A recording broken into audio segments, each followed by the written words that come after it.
पहला सवाल जिसका हम जिक्र कर रहे हैं, पहला सवाल कहता है कि मुद्दे क्या हैं। चूंकि लगातार एक तरफ भारतीय जनता पार्टी की तरफ से राम मुद्दे की बात होती है, धार्मिक उसकी बात होती है, और साथ ही लगातार विकास के मुद्दे पर भारतीय जनता पार्टी आगे बढ़ने की बात कहती है, तो दूसरी तरफ कांग्रेस पार्टी या विपक्षी दल लगातार महंगाई की बात करते हैं, बेरोजगारी की बात करते हैं। तो इन सब के बीच अब देखिए नतीजा क्या है वो आपको बताते हैं। कि तो हमने सवाल ये रखा था कि लोकसभा चुनाव के बड़े मुद्दे क्या है। आप देखिए विकास के मुद्दे पर सबसे ज्यादा लोग कहते हैं कि 41% लोगों का यह कहना है कि सबसे ज्यादा जो मुद्दा है वो अहम रहने वाला है, वो है विकास। महंगाई और बेरोजगारी के मुद्दे को 34% लोग कहते हैं कि यह अहम मुद्दा रहने वाला है इस लोकसभा चुनाव का। यानी कि आप विकास और महंगाई बेरोजगारी को देखें, यह सबसे ऊपर है।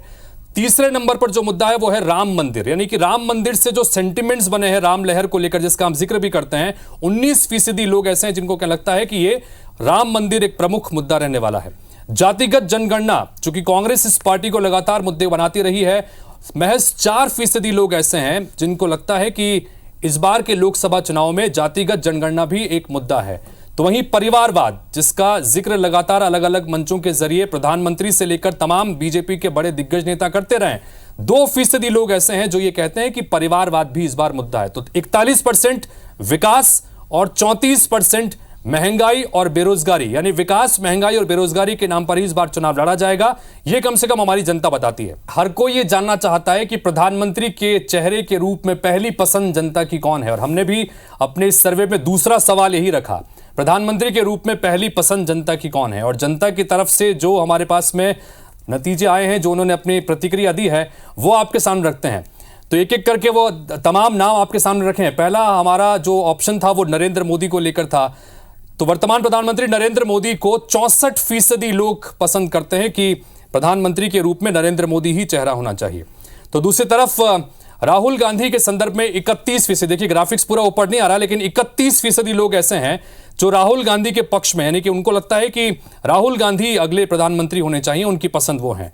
अरविंद केजरीवाल की बात करें, अरविंद केजरीवाल के संदर्भ में 4% ऐसे लोग हैं जो अरविंद केजरीवाल के साथ जाना चाहते हैं, और वहीं 2% ऐसे हैं जो ममता बनर्जी के साथ जाना चाहते हैं। कि ममता बनर्जी को भी वो देखते हैं कि अगर उनकी पसंद पूछा जाए तो ममता बनर्जी को भी प्रधानमंत्री के रूप में पसंद करते हैं। लेकिन इसमें कोई दो राय नहीं है कि सर्वोच्च शिखर पर नरेंद्र मोदी हैं लोगों की पसंद के मुताबिक। यानी कि 64% लोग मानते हैं कि अगर उनसे पूछा जाए या उनके चुनने की बारी आए तो नरेंद्र मोदी के नाम पर मोहर लगाएंगे। एनडीए की सीटें क्या 400 पार होंगी? चूंकि सदन से लेकर सड़क तक भारतीय जनता पार्टी का छोटे से लेकर बड़ा नेता सिर्फ यही दावा कर रहा है कि अब की बार 400 पार। तो हमने भी यही सवाल हमारे दर्शकों से पूछा, लोगों से पूछा, और जिन लोगों ने अपनी प्रतिक्रिया इस सवाल के संदर्भ में हमें भेजी है, चूंकि सवाल का जवाब सिर्फ हाँ या ना में था, तो क्या हम एनडीए की सीटें 400 पार होगी, हमारा सवाल ये था। और जो नतीजा आया है वो नतीजा भी आपके सामने रख दें तो हाँ में 57% लोगों का मानना है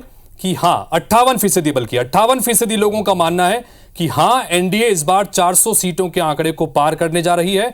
और वहीं 43% लोग ऐसे हैं जो कहते हैं कि नहीं, यह आंकड़ा संभव नहीं है। हालांकि 43% भी एक बड़ा आंकड़ा है, लेकिन मैक्सिमम जो फिगर है यानी कि 57%, वो ये कहते हैं कि हां 400 पार सीटें इस बार एनडीए की देश में मिल रही है। मध्य प्रदेश, छत्तीसगढ़ दोनों ही जगह पर क्लीन स्वीप के दावे लगातार भारतीय जनता पार्टी कहती है। मध्य प्रदेश में 29 सीटें हैं, बीजेपी कहती है कि मिशन 29 के तहत हम आगे बढ़ रहे हैं और सभी सीटों पर हम जीत दर्ज करेंगे। तो वहीं कांग्रेस की तरफ से भी दावे होते हैं। इन सब के बीच अगर क्लीन स्वीप की बात करें, 58%, देखिए 58% ऐसे जो नेता हैं, कुल मिलाकर लोग हैं, वो ये कहते हैं कि हाँ ये संभव है। यानी कि मध्य प्रदेश में भी और छत्तीसगढ़ में भी 58% लोग ऐसे हैं जो कहते हैं कि इस बार क्लीन स्वीप यहां पर भारतीय जनता पार्टी करने जा रही है। 42% लोग ऐसे हैं इस आंकड़े के मुताबिक जो कहते हैं कि नहीं, ये संभव नहीं है। तो कुल मिलाकर ज्यादा लोग ये कहते हैं कि हाँ इस बार क्लीन स्वीप करेगी। यानी पिछली बार जो 1 सीट की कसक मध्य प्रदेश में रह गई थी और 2 सीट पीछे रह गई थी छत्तीसगढ़ में, इस बार चुनाव होंगे तो क्लीन स्वीप यहां पर बीजेपी कर सकती है। छत्तीसगढ़ में 11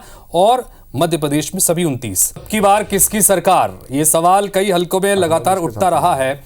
और जब चूंकि इस तरह के तमाम तरह के जुमले भी बनते रहे हैं जिसमें अपनी सरकारों को लेकर दावे लगातार होते रहे, लेकिन हमने भी यही सवाल पूछा कि अब की बार किसकी सरकार, सीधा सपाट सवाल। और जब जनता के बीच हम इस सवाल को लेकर गए तो उसके बाद जो हमारे ऑप्शंस थे उसके मुताबिक जो जनता ने जवाब दिया है वो आपके सामने नतीजे रखते हैं।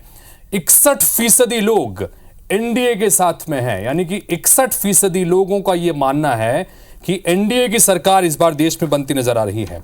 और वहीं इंडिया गठबंधन, यानी कि पूरा गठबंधन, चूंकि एक विपक्ष एक साथ सामने आया है, तो इंडिया गठबंधन को 36% लोग ये मानते हैं कि उनकी सरकार बन सकती है। और अन्य के, यानी कि इस दोनों गठबंधन के इतर भी कुछ पार्टियां हैं, उसके लिए भी 3% लोगों को लगता है कि ये तीन भी सरकार बनाने की स्थिति बनते हैं। लेकिन कुल मिलाकर सबसे ऊपर फिगर एनडीए का, यानी कि यही अगर नतीजों में तब्दील होता है तो ये कह सकते हैं कि हैट्रिक बनती नजर आ रही है एक बार फिर से देश में। छठा सवाल यह था कि किसको कितनी सीटें मिल सकती हैं। हमने ये तो बताया कि 61% लोग ये कहते हैं कि एनडीए की सरकार यहां पर बनेगी।